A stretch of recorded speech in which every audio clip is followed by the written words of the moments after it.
No Pirates Allowed, said Library Lou, by Rhonda Gowler Green. Illustrated by Brian Ajar.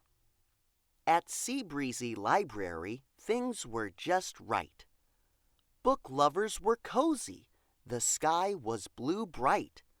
When shiver me timbers through Seabreezy's door stormed Big Pirate Pete and his parrot Igor. "Whar be the treasure? X marks this spot. We'll dig up the loot and steal all that ye've got." "Squawk!" Igor squawked as Pete muttered an arg. Then Big Pete let loose with a scary "So thar!"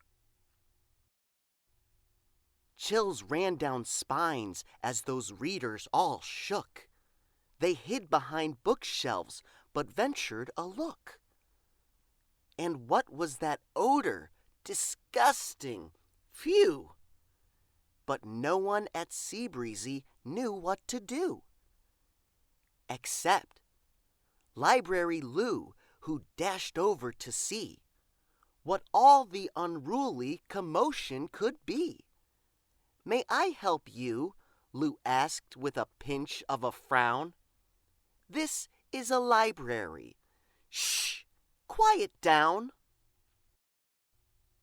"Arg!" Big Pete thundered. "Don't waste me day. Walk the plank, saucy lass, or show me the way."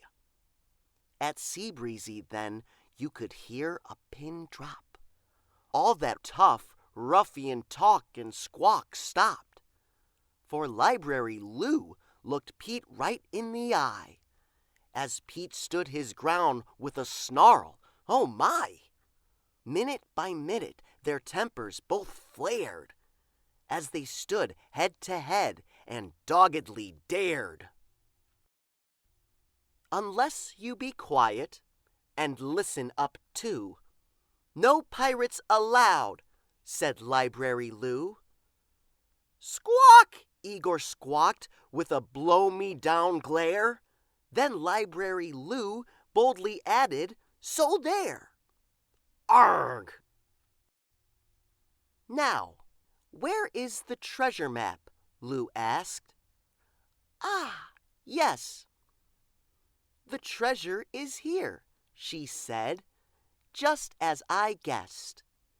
I'll help you find it, but first I must ask of you and your matey a wee smallish task. Go home, take a bath, change your underwear too. Then come back tomorrow," said Library Lou. "Arg!" A landlubber tellin' Big Pete what to do? But she said there be treasure. Sink me, 'tis true. So, that night Pete scrubbed 13 layers of dirt and decided clean underwear, sniff, couldn't hurt. Squawking Igor got a good scrubbing too. Swished through the sea, sailed their funky P.U. Then later they dreamed of a treasure or two. "Squawk! Awk! Awk!"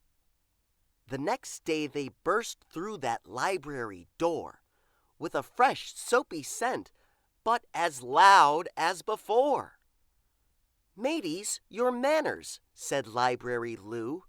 "Now come, follow me. We have much work to do." "Aye!"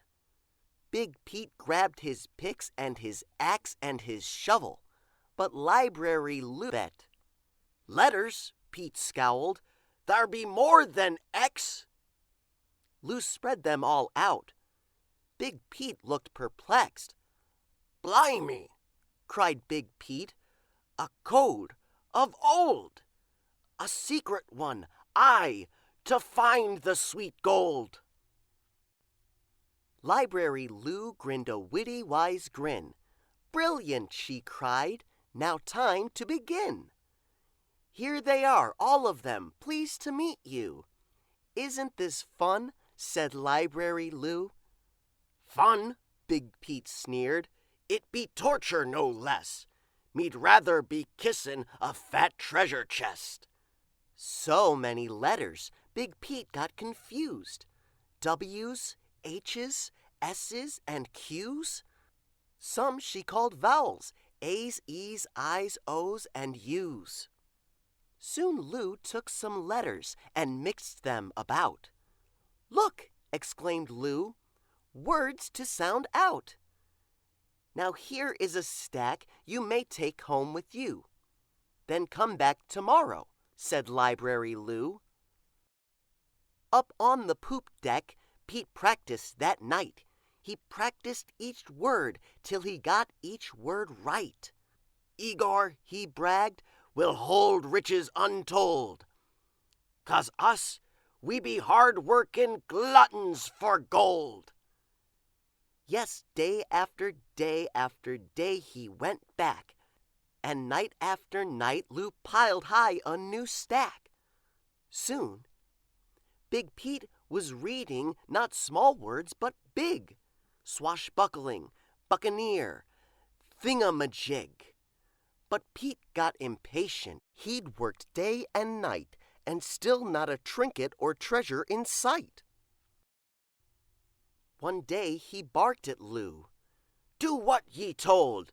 Ye said ye'd be helpin' me find that sweet gold." "Correct," answered Lou. "In a book, there's a clue. I've given my help. It's now up to you." Pete stared at those books lined up shelf after shelf. A code? A clue? "Arg! Me find 'em meself." Maybe, just maybe, the code be in rhyme. He loved Mother Goose, Dr. Seuss, how sublime! They tickled his fancy, but no secret code. Avast, easy readers, he snatched frog and toad. Day after day he went back, and night after night he piled high a new stack. He found books called classics, great tales of the sea. "Blimey!" cried Big Pete. "Thar's where the clue be. Treasure Island, me like it." But no clue to be found. Stumped, Big Pete scoured each shelf up and down. "Gangway, the non-fiction, thar's whar she be.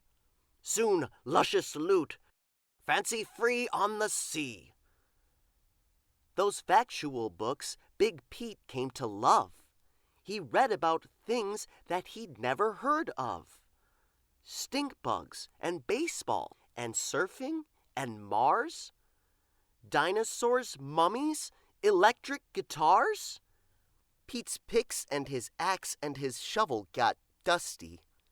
At piratey ways, Big Pete got a mite rusty. Now, Pete wasn't a pirate just dreaming of loot, but a reader he was, and a good one to boot. When one book was finished, yes, when one was done, Pete picked up another. Oh, reading was fun! He read and he read and he read and he read. Then suddenly one night, Pete popped up in bed. The next day, at Seabreezy Library, things were just right. Book lovers were cozy. The sky was blue bright. When Big Pete and Igor tiptoed through the door, shh, and spied Library Lou in aisle 404. They both gave her hugs, each a kiss too. "We've come to thank ye, Miss Library Lou, 'cause of ye now we know. Books be the treasure." "Shucks," whispered Lou, "it's been my pleasure." Now Library Lou, with a smile big and proud, is hanging a sign that says, "Pirates ALoud."